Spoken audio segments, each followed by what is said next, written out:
Teď mám Matě opravdu překvapil. Ano.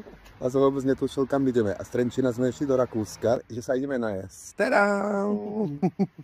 Yes. Dvoumyšlenka. Já jsem si myslel, že jdeme někam do bufetu. Nebo... Myslím, mi to podařilo dobře skrýt, to nebylo těžký. Na burger. Ale ne dvoumyšlenka.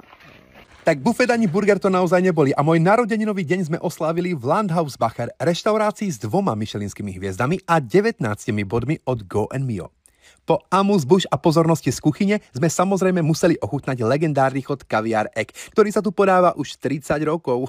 Čo sa týka ostatných chodov, prekvapili nás veľmi zaujímavé a netradičné kombinácie, napríklad ryba s kapustou, čo je ale pre šéf-kuchára Thomasa Dorfera typické. Zvolili sme 2 zo 4 rôznych degustácií, aby sme toho ochutnali čo najviac a mohli si tak urobiť komplexný obraz toho, čo vlastne tento podnik stelesňuje. Rakúska kuchyňa s prvkami stredozemia a občas nejaká tá exotika. Technicky bolo všetko dokonalé, servis bol úžasný a z vína nám skákali zimomriavky, ale na budúce vyberieme asi menej klasiky. Cez to všetko mi Matej pripravil večer, na ktorý sa nezabúda. A ja ti za to ďakujem.